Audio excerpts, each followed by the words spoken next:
वही कश्मीर जिसके बारे में जहांगीर ने फारसी भाषा में कहा था, गर फिरदौस बर रुए जमी अस्त, हमी अस्त ओ हमी अस्त ओ हमी अस्त। तो फिर ऐसा क्या हुआ जिसकी वजह से वही इंसान सफेद चादर ओढ़ने की शौकीन कश्मीर का रंग हर बार लाल करके चला जाता है। जब साल 1846 में कश्मीर को मात्र 75 लाख नानकशाही रुपयों में बेच दिया गया था।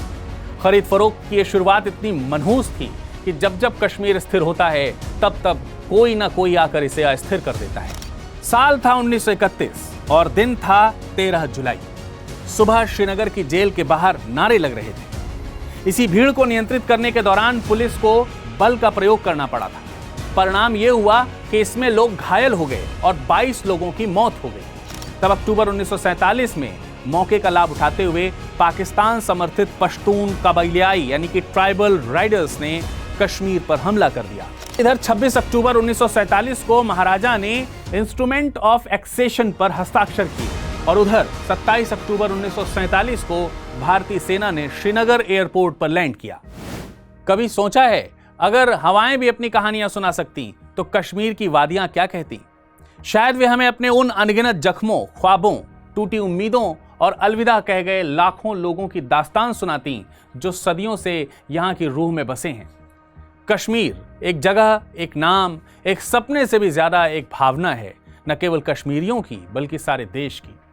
इस जमीन के किसी भी कोने में अगर कम से कम एक व्यक्ति ने जन्म लिया होगा तो यह तय है कि वहां कम से कम एक ने तो अपनी जान जरूर दी होगी। चाहे वो जमीन कभी राजाओं के सपनों की भूमि रही हो, चाहे संतों के भजन की, या फिर यहाँ के सूफियों के कलाम से गूंजती घाटियां। यहाँ के हर फूल के नीचे कोई ना कोई जख्म अभी भी छिपा हुआ है। वही कश्मीर जिसके बारे में जहांगीर ने फारसी भाषा में कहा था, गर फिरदौस बर रुए जमी अस्त, हमी अस्त ओ हमी अस्त ओ हमी अस्त। यानी अगर धरती पर कहीं स्वर्ग है तो यहीं है, यहीं पर है और सिर्फ यहीं पर है। कहते हैं इंसान की आदत ही है सुंदर चीजों को सहेज के संभाल के रखने की। तो फिर ऐसा क्या हुआ जिसकी वजह से वही इंसान सफेद चादर ओढ़ने की शौकीन कश्मीर का रंग हर बार लाल करके चला जाता है?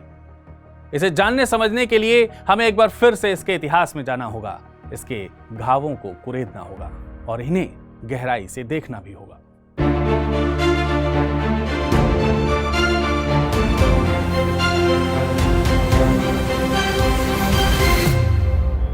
वैसे मध्यकाल में अपने अंतिम हिंदू राजा के शासन के समाप्त होने के बाद कश्मीर लगभग 250 से ज्यादा वर्षों तक स्वतंत्र मुस्लिम राजतंत्र के अंतर्गत शासित होता रहा।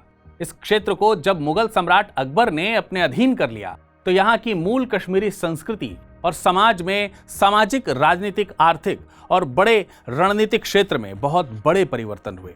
और ये परिवर्तन देन है इस जमीन के कुछ खास रियासतदारों की। इन रियासतदारों में सबसे पहले कश्मीर के पहले मुसलमान शासक माने जाने वाले शाह मीर के सत्ता में आने की कई कहानियां हैं।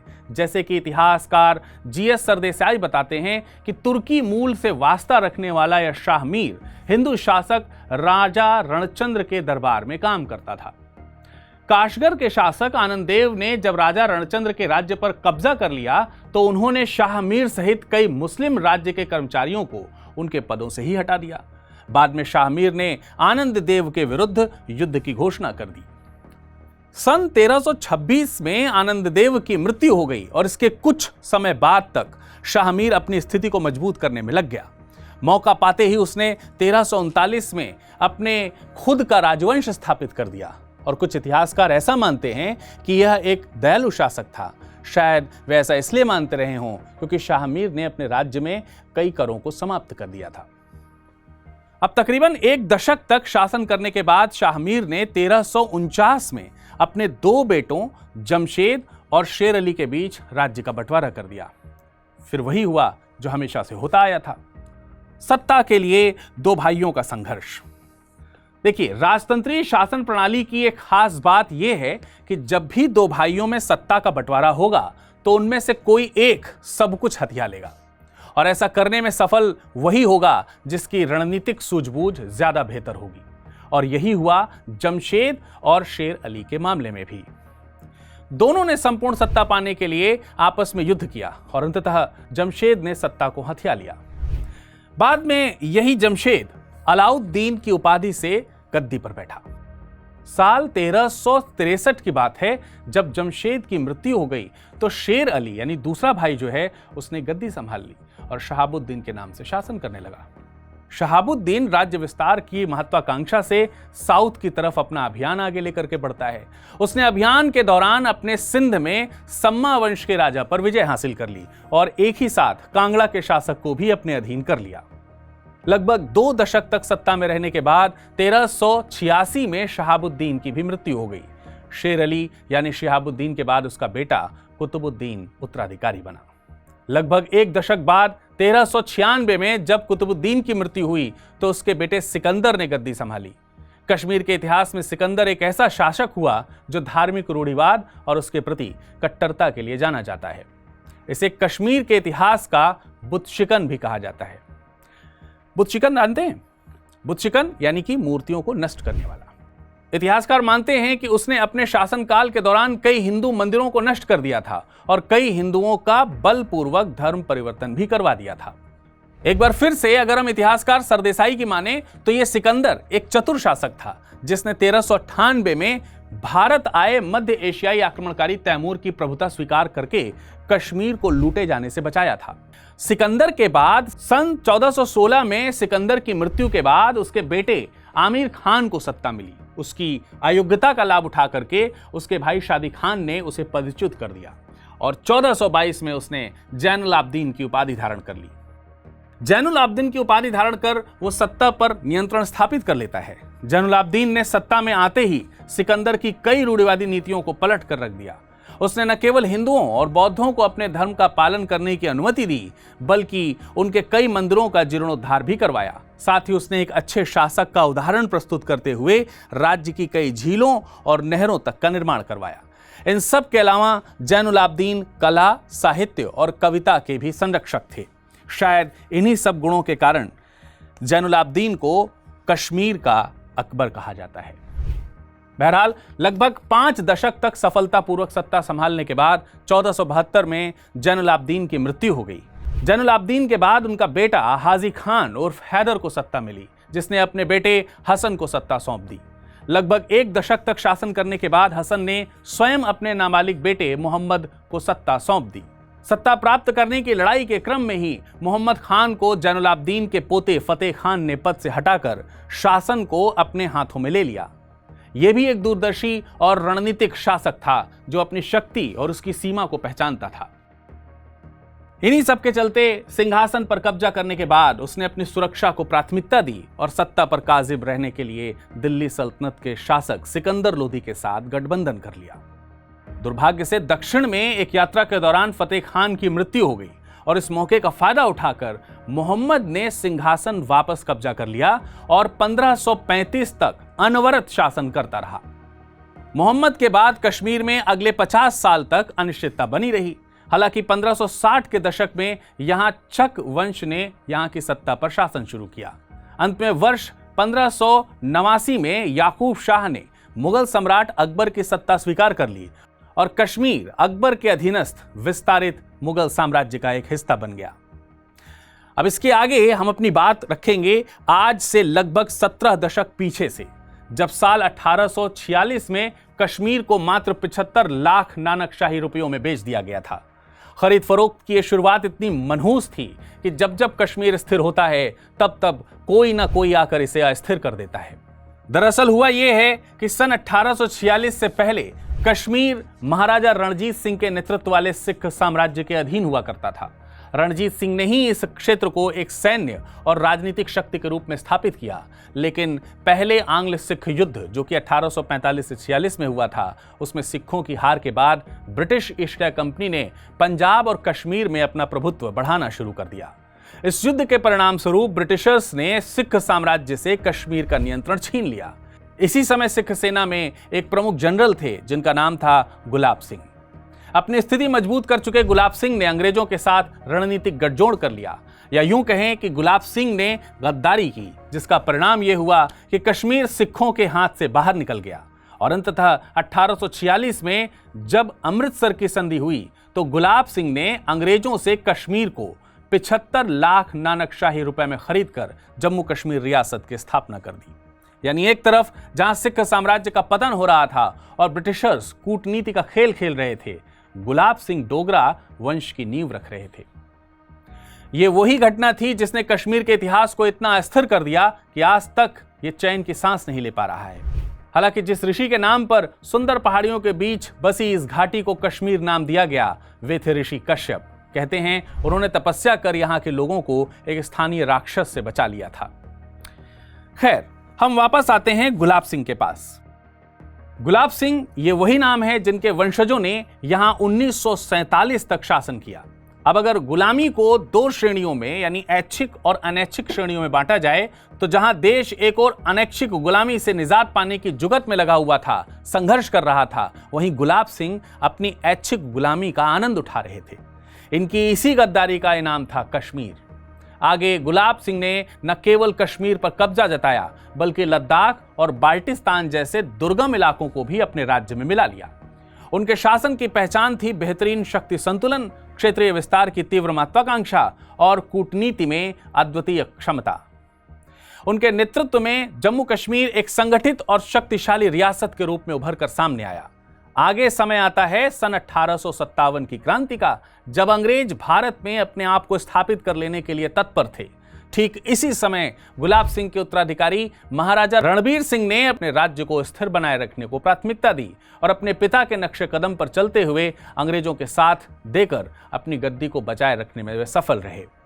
रणबीर सिंह ने अपनी रणनीतिक चतुराई और दूरदर्शिता का परिचय देते हुए अपनी राजनीतिक स्थिति को मजबूत किया ही था, साथ ही साथ अपने शासनकाल में रणबीर दंड विधान भी लागू किया था। रणबीर दंड विधान एक सुनियोजित और व्यवस्थित न्याय संहिता थी, जिसने राज्य में कानून व्यवस्था को एक नई दिशा दी थी। ये 1932 तक लागू रही और 31 अक्टूबर 2019 को जम्मू और कश्मीर पुनर्गठन अधिनियम के तहत अनुच्छेद 370 के हटाए जाने के बाद भारतीय दंड संहिता यानी आईपीसी में बदल दी गई थी। खैर, एक और बात जो मुझे आपको और आप सबको जरूर बतानी चाहिए कि रणवीर सिंह ही वो हिंदू शासक थे जिन्होंने उर्दू को कश्मीर की राजभाषा घोषित किया था। इसके अलावा शिक्षा और साहित्य के क्षेत्र में भी उन्होंने विशेष रुचि ली थी। इस क्रम में उन्होंने यहां संस्कृत विद्यालय की स्थापना भी करवाई थी। रणबीर सिंह की मृत्यु के बाद सन 1885 में महाराजा प्रताप सिंह ने कश्मीर की गद्दी को संभाला। तब भारत के साथ साथ कश्मीर भी एक बदलते युग के मुहाने पर खड़ा था। ब्रिटिश साम्राज्य ने यहां रेजिडेंसी स्थापित कर दी थी। यहां लिए जाने वाले हर निर्णय पर अब अंग्रेजी हस्तक्षेप था और उसके प्रभाव की परछाई गहराने लगी थी। फिर भी प्रताप सिंह ने भी आधुनिक कश्मीर की बुनियाद को बनाए रखने की भरपूर कोशिश की और कई विकास कार्यों को अंजाम दिया।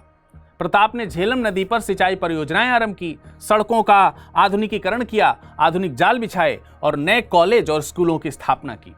चिकित्सा सेवाओं के विस्तार को मंजूरी दी, लेकिन इन विकास कार्यों के पीछे छिपी एक कड़वी सच्चाई को कतई अनदेखा नहीं किया जा सकता, जिसने यहां की कुल जनसंख्या का लगभग 70% मुस्लिम बाहुल्य आबादी को शिक्षा, प्रशासन और सेना से लगभग पूरी तरह से बाहर कर दिया। भेदभाव और उपेक्षा के इस माहौल में असंतोष का बीज धीरे धीरे गहराता गया, जो आने वाले दशकों में बड़े आंदोलन का रूप लेने वाला था। आप ये भी मान सकते हैं कि कश्मीर के वर्तमान हालत इसी असमान धार्मिक वितरण के कारण है। खैर, प्रताप सिंह की मृत्यु के बाद उनके भाई अमर सिंह के बेटे हरि सिंह ने सत्ता की बागडोर अपने हाथों में ले ली। 1925 में जब महाराजा हरि सिंह गद्दी पर बैठे तो वे भी एक अपनी आंखों में नए और आधुनिक कश्मीर का सपना सजोए बैठे थे। लंदन से पढ़ लिख कर लौटे हरि सिंह आधुनिक विचारधारा से बहुत ज्यादा प्रभावित थे। उन्होंने अस्पृश्यता के खिलाफ कार्रवाई करते हुए 1931 में मंदिरों के दरवाजे दलितों के लिए खोल दिए। पुजारियों ने इसका पुरजोर विरोध किया, जिसके कारण यह सुधार केवल महलों तक ही सीमित रह गया। गांवों में दलितों को अब भी दोयम दर्जे का नागरिक माना जाता था और वे अब भी चुपके से ही कुएं का पानी भरते थे और इस काम के लिए बेहद मजबूर थे। इन सब के पीछे का कारण था उनकी सत्तावादी रुख और राजसी ठाट बाट। इसी वजह से जनता में भी असंतोष को हवा मिली, खासकर मुस्लिम बाहुल्य आबादी के बीच, जो शिक्षा, रोजगार और राजनीतिक अधिकारों में पिछड़ेपन की मुसीबतों से पहले ही बहुत ज्यादा जूझ रही थी। साल था 1931 और दिन था 13 जुलाई। सुबह श्रीनगर की जेल के बाहर नारे लग रहे थे। इसी भीड़ को नियंत्रित करने के दौरान पुलिस को बल का प्रयोग करना पड़ा था। परिणाम यह हुआ कि इसमें लोग घायल हो गए और 22 लोगों की मौत हो गई। महाराजा हरि सिंह ने दबाव में आकर आनन फानन में ग्लैंसी कमीशन बनाया, जिसकी सिफारिशों पर 1934 में प्रजा सभा का गठन किया गया। यह घटना कश्मीर के इतिहास में एक निर्णायक मोड़ साबित हुई और यहां आज भी इसे शहीदी दिवस के रूप में याद किया जाता है। अब जरा सोचिए, क्या होता अगर हरि सिंह ने 1931 की आवाजों को सिर्फ दबाने की बजाय उसे सुन लिया होता। शायद कश्मीर का इतिहास कुछ और ही होता। खैर, यह सभा महज एक राजनीतिक छलावा थी। विधानसभा में मुसलमानों को 33% सीटें दी गईं, मगर असली फैसले महाराजा के दरबारियों के हाथ में ही रहे। जनता ने इसे खिड़की दिखाने वाला कागजी सुधार करार दिया। इस घटना ने कश्मीर के लोगों में राजनीतिक चेतना की लौ जला दी, जो आगे चलकर नेशनल कॉन्फ्रेंस और कश्मीरियत के आंदोलनों में बदल गई। इन सब के अलावा 1931 ही वो साल था जब महाराजा हरि सिंह ने लंदन में आयोजित गोलमेज सम्मेलन में कश्मीर का प्रतिनिधित्व किया, और हम सभी जानते हैं कि इस सम्मेलन का उद्देश्य भारत के लिए संवैधानिक सुधारों पर चर्चा करना था। हरि सिंह उन चुनिंदा भारतीयों में से एक थे जिन्होंने ब्रिटिश शासन से पूर्ण स्वतंत्रता की वकालत की थी। हालांकि महाराजा हरि सिंह और ब्रिटिश औपनिवेशिक प्रशासन के साथ संबंध तनावपूर्ण रहा था। जम्मू और कश्मीर के मामले में ब्रिटिश हस्तक्षेप को लेकर राजा हरि सिंह हमेशा सख्त रुख अख्तियार किया करते थे। हालांकि उन्होंने अपने राज्य की स्वायत्तता की रक्षा के लिए तटस्थता भी बनाए रखी थी।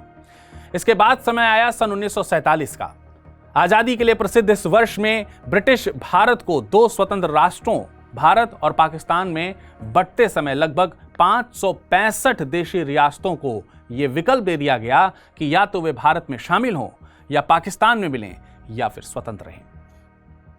जम्मू कश्मीर, जिसकी एक बड़ी जनसंख्या मुस्लिम थी और एक हिंदू शासक राजा हरि सिंह उसके अधीन थी, के बावजूद राजा हरि सिंह ने शुरुआत में स्वतंत्र राज्य बने रहने की इच्छा जताई।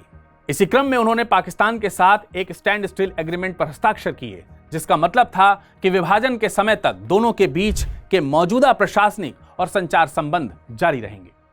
ऐसा ही एक समझौता वे भारत के साथ भी करना चाहते थे, जिसका मतलब था कि जम्मू और कश्मीर राज्य की स्थिति यथावत बनी रहेगी। हालांकि नेहरू ने इस समझौते को स्वीकार नहीं किया। यह निर्णय अस्थायी था, लेकिन बाद में कश्मीर की राजनीति में गहरा संकट उत्पन्न होने वाला यही समझौता साबित हुआ। इसी दौरान आजादी के कुछ ही महीनों बाद सितंबर 1947 में जम्मू प्रांत के पुंछ इलाके में मुस्लिम किसानों ने करों और प्रशासनिक अत्याचारों के खिलाफ विद्रोह शुरू कर दिया। जब इस विद्रोह ने एक बड़ा रूप ले लिया और पाकिस्तानी सेना ने स्थानीय विद्रोहियों का समर्थन करना शुरू कर दिया, तब अक्टूबर 1947 में मौके का लाभ उठाते हुए पाकिस्तान समर्थित पश्तून कबाइलियाई यानी कि ट्राइबल राइडर्स ने कश्मीर पर हमला कर दिया। उन्होंने मुजफ्फराबाद और फिर बारामूला पर कब्जा किया और श्रीनगर की ओर बढ़ने लगे। रास्ते में उन्होंने बड़े पैमाने पर हत्या, बलात्कार और लूट को भी अंजाम दिया। यह आक्रमण महाराजा हरि सिंह के लिए एक आपातकालीन स्थिति बन गया था, जिसने उन्हें भारत से मदद मांगने के लिए उन्हें मजबूर कर दिया। महाराजा हरि सिंह को जब कोई रास्ता नजर नहीं आया, तब उन्होंने भारत से सैन्य सहायता मांगी, लेकिन भारत के तत्कालीन गवर्नर जनरल लॉर्ड माउंटबेटन और प्रधानमंत्री जवाहरलाल नेहरू ने साफ कह दिया कि यदि आपको मदद चाहिए तो यह तभी मिलेगी जब महाराजा जम्मू कश्मीर को औपचारिक रूप से भारत में मिलाएंगे।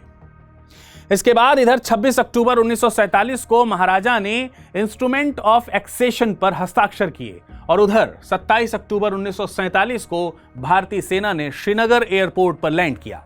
परिणाम यह हुआ कि भारतीय सेना ने आक्रमणकारियों के दांत खट्टे कर दिए।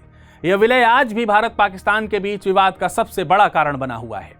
नेहरू के दबाव में महाराजा हरि सिंह ने शेख अब्दुल्ला को जम्मू कश्मीर का आपातकालीन प्रशासन प्रमुख नियुक्त किया, जो नेशनल कॉन्फ्रेंस के नेता थे और जिनका जनता के बीच बड़ा समर्थन था। हालांकि पाकिस्तान ने इस विलय को कभी नहीं स्वीकारा और 1948 में भारत पाकिस्तान के बीच युद्ध छिड़ गया। युद्ध से भी मसले का निपटारा नहीं हो पाने की स्थिति में भारत ने मामले को संयुक्त राष्ट्र में उठाया।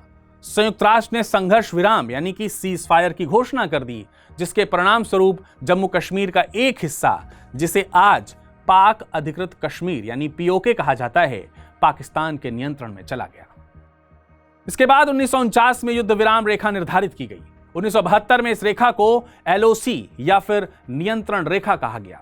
स्वतंत्रता के बाद शेख अब्दुल्ला और कांग्रेस नेतृत्व में जम्मू कश्मीर में लोकतंत्र को मजबूत करने का दबाव बनाया। इसी माहौल में महाराजा हरि सिंह को धीरे धीरे सत्ता से दूर कर दिया गया। सन 1949 में उन्होंने अपने पुत्र कर्ण सिंह को जम्मू कश्मीर का राज्यपाल नियुक्त किया और स्वयं तत्कालीन बंबई चले गए।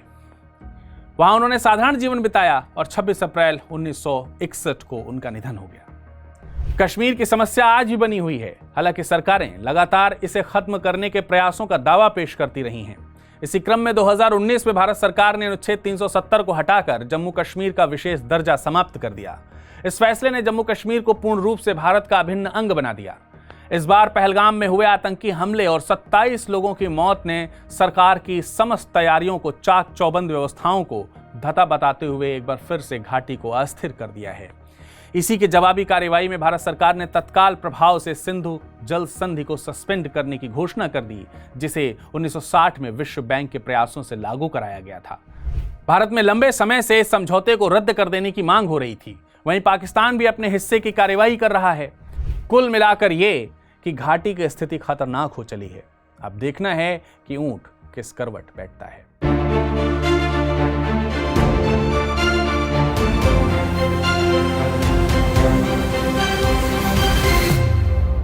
हिंदी में यूपीएससी की तैयारी से संबंधित प्रोग्राम्स को देखने के लिए सब्सक्राइब करें स्टडी IQ IAS हिंदी।